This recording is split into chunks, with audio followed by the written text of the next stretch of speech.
Olá!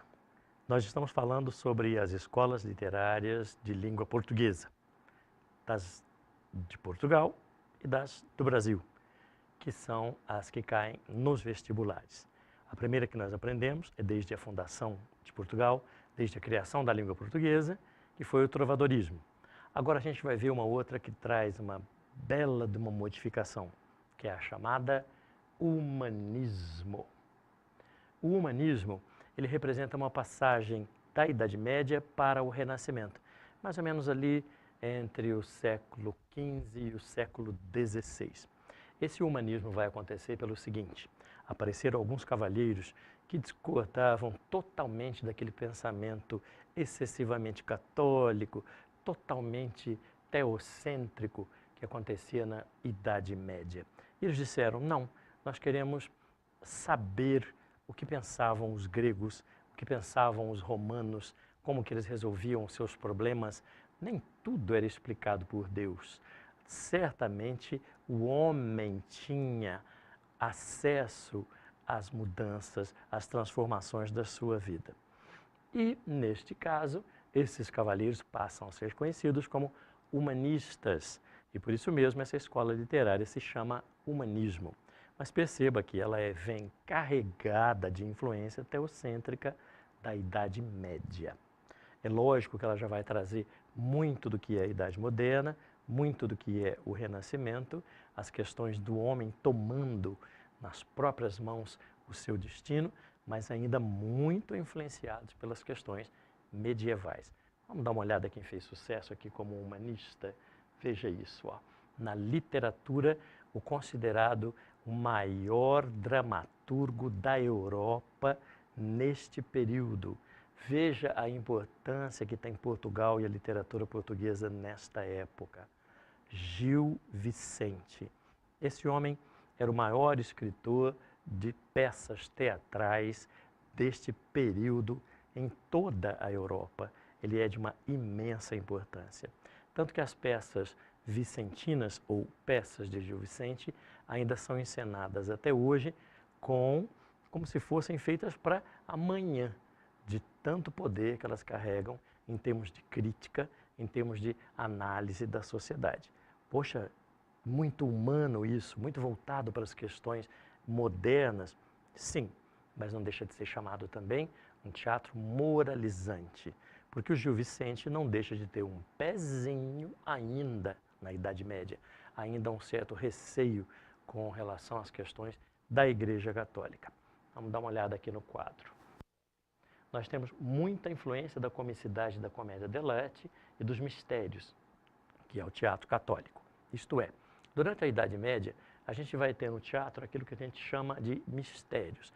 Eram peças que podiam ser feitas ou dentro da igreja ou na frente da igreja, e sempre representando cenas bíblicas, atitudes dos santos, atitudes bíblicas. Então há muita influência desse tipo de teatro no teatro vicentino. Mas há também uma enorme influência da chamada Commedia dell'arte, que era um teatro feito pelos italianos, o que era considerado, não havia ainda a Itália, as cidades italianas, que eram atores que queriam representar comicamente as questões humanas, as questões existenciais e não questões divinas e não questões apenas dos reis, as questões do cotidiano, as questões humanas, as questões do dia a dia. Para tanto, eles não tinham acesso ao que era teatro naquela época na Europa, a igreja ou à frente da igreja. Por isso mesmo ele tinha uns carroções enormes, onde 4 ou 5 atores ali trabalhavam, viajando de cidade em cidade e fazendo comicamente as suas peças, muito críticas. E um desses carroções da Comédia dell'arte chega a Lisboa e o menininho Gil Vicente assiste e diz: é isso que eu quero fazer. E a partir daquele momento, o Gil Vicente começa a escrever algumas peças, a interpretar algumas peças parecidas, tanto com o mistério da Igreja Católica, tanto com a Comédia dell'arte trazida pelos italianos.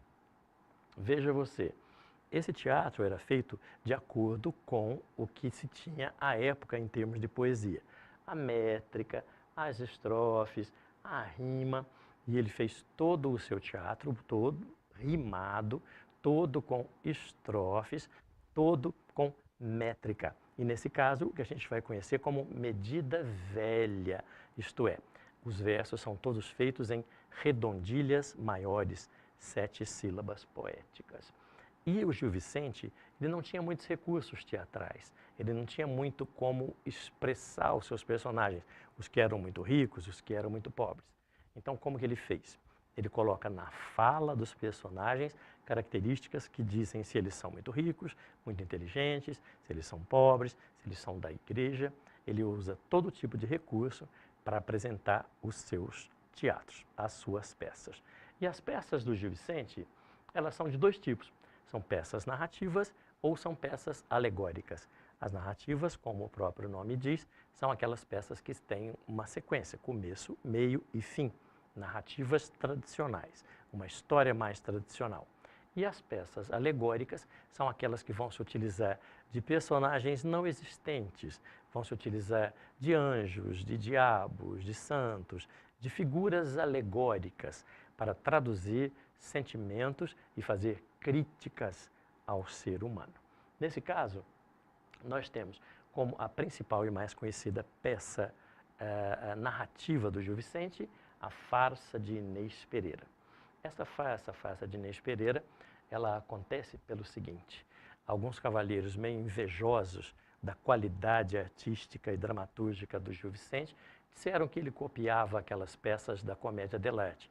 Ele disse: não copio absolutamente nada, é tudo meu. Os cavalheiros disseram: então nós vamos lhe dar um mote, nós vamos lhe dar um provérbio e queremos ver você fazer uma peça apenas com esse provérbio. E deram a ele o provérbio: mais vale um burro que me carregue que um cavalo que me derrube. E ele fez uma peça extraordinária, mostrando uma menina, em idade de casamento, Inês, no caso, a Inês Pereira, e ela procura ascensão social. Ela era órfã de pai, tinha apenas uma mãe, e ela queria essa ascensão social, casando-se com um homem que lhe trouxesse grandes qualidades de vida, que lhe desse tranquilidade, que ela não precisasse mais trabalhar. Mas quem lhe aparece é um caipira, fazendeiro, que ela não vê muita graça nele e recusa esse homem, apesar dele ser rico, fazendeiro. Ela acaba se casando com um homem que era da cidade, que era um homem que aparentemente traria para ela todos os desejos que ela sonhava, e ela acaba casando com esse homem e se dá muito mal, porque ela se casa com ele e ele não lhe dá nada do que ela espera e ainda aprende em casa. Por sorte, esse homem morre e ela, viúva, decide: agora não erro mais. Vou me casar com o primeiro homem que se dispôs a se casar comigo, porque ele é rico. Ela não casou por amor, ela casa por interesse. E depois que ela casa-se com esse homem, ela acaba tendo uma vida muito boa, inclusive tendo amantes. Lembrando, o teatro de Gil Vicente é chamado de teatro moralizante. Qual é a moral dessa história? Contra os casamentos arranjados. É uma peça cômica, divertidíssima, com personagens ótimos e muito atual. E, além dessa peça que é narrativa, nós temos uma peça alegórica, a mais conhecida delas é Alto da Barca do Inferno. As personagens são todas personagens planas, porque elas representam instituições sociais. Nós temos dois personagens alegóricos, eles não existem no mundo real: o anjo e o diabo, que vêm até o mar da vida, o rio da vida, julgar algumas almas, pessoas que morreram e estão ali para ser julgadas. E cada uma delas acha que está mais apta que a outra para ir para o paraíso e não para o inferno. Mas todas elas são julgadas e são quase todas condenadas ao inferno pelos seus erros. Tanto um fidalgo, que se considera acima de todas as pessoas, quanto um padre que cometeu todos os erros, quanto um juiz, quanto um advogado, quanto um sapateiro, quanto uma prostituta, todos se consideram salvos, mas até que são julgados e condenados ao inferno. Um cavalheiro que é chamado Parvo Jeane, que era um homem de uma pureza atroz, que praticamente se considera condenado, já vai entrando para a barca do diabo, quando o anjo diz: não, peraí, o que foi que você cometeu de erro? Ele diz, eu roubei, eu fiz algumas malandragens na vida. E o anjo diz, mas por que você fez isso? Porque eu nunca tive dinheiro, nunca tive condições de sobrevivência. E o anjo diz, você fez tudo isso por culpa daqueles que obrigaram você a ser do jeito que você é. Venha comigo para a barca do paraíso. E aparecem então 4 cavaleiros que lutaram nas cruzadas contra os mouros. Esses não precisaram nem de julgamento. Vão direto para a barca do paraíso e são salvos. A peça termina numa grande cantoria, aclamando esses cavaleiros que brigaram nas cruzadas contra os mouros. Perceba que não há uma narrativa, uma sequência. Os personagens entram e saem conforme são julgados. Este é o humanismo. Eu espero que tenha valido alguma coisa para vocês compreenderem e terem vontade de ler essas obras que são espetaculares. Por enquanto é isso.